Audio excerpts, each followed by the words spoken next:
ఈ మధ్య విమానంలో పైలట్ ఎమర్జెన్సీ సిచ్యువేషన్స్‌లో కొన్ని కాల్స్ ఇస్తూ ఉంటారు ఏటీసీ సెక్షన్స్‌కి. దాని ద్వారా వాళ్ళ ప్రాబ్లమ్‌ని ఎక్స్‌ప్లెయిన్ చేస్తారు.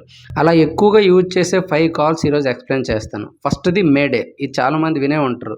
దీని అర్థం ఏంటంటే ఇంజిన్ ఫెయిల్ అయినా, లేదా విమానం కూలిపోతుందని చెప్పినా, లేదా ఏదైనా ఎమర్జెన్సీ మెడికల్ రిక్వైర్మెంట్ ఉన్నా, ఈవెన్ హైజాక్ జరిగినా మేడే అని చెప్పి 3 టైమ్స్ అంటారు. ఎలా అంటే మేడే అని చెప్పి 3 టైమ్స్ చెప్తూ ఇంజిన్ ఫెయిల్యూర్, ఎమర్జెన్సీ ల్యాండింగ్ అని చెప్పి ఏటీసీకి కమ్యూనికేషన్ ఇస్తారు. సెకండ్‌ది పాన్. పాన్ అనేది రీసెంట్‌గా మనం విన్నాం.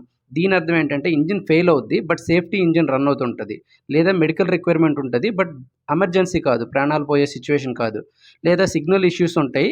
బట్ జర్నీ డిస్టర్బ్ అవుతది కాబట్టి వాళ్ళు ల్యాండ్ చేసి ఇష్యూని క్లియర్ చేసుకోవాలి. ఇలాంటి సిచ్యువేషన్స్‌లో పాన్ అని చెప్పి 3 టైమ్స్ చెప్పి last communication with ATC flying blind అని చెప్పి చెప్తారు. థర్డ్‌ది సెక్యూరిటీ కాల్స్. ఇవేంటంటే ఏదైనా బాంబ్ ఉన్నా లేదా హైజాక్ జరిగినా, సెక్యూరిటీ రిలేటెడ్ ఇష్యూస్ ఏది జరిగినా సెక్యూరిటీ అనే వర్డ్ 3 టైమ్స్ చెప్పి సస్పీషియస్ యాక్టివిటీ ఆన్ బోర్డ్ అని చెప్తారు. దీనివల్ల ఏటీసీ టీమ్ వాళ్ళకి ఈజీగా కమ్యూనికేట్ అవుద్ది. ఫోర్త్‌ది ఎమర్జెన్సీ స్క్వాడ్ కోడ్స్. ఇదేంటంటే ఎప్పుడైనా కంప్లీట్‌గా ఇన్ఫర్మేషన్ ఇవ్వలేని సిచ్యువేషన్స్‌లో ఫర్ ఎగ్జాంపుల్ హైజాక్ జరిగింది. సో 7500 అంటారు. రేడియో ఫెయిల్యూర్ అయింది.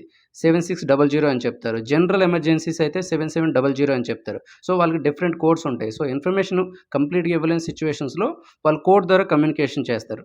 ఫిఫ్త్‌ది guard frequency. Total emergency codes, emergency situations అనేవి 121.5 మెగాహెర్ట్జ్ ద్వారా ఫ్రీక్వెన్సీ ద్వారానే రన్ అవుతుంటాయి. దీన్నే గాడ్ ఫ్రీక్వెన్సీ అంటారు. ఈ ఇన్ఫర్మేషన్ నచ్చితే సబ్స్క్రైబ్ చేసుకోండి. ఇలాంటి మరిన్ని ఇన్ఫర్మేషన్స్ కోసం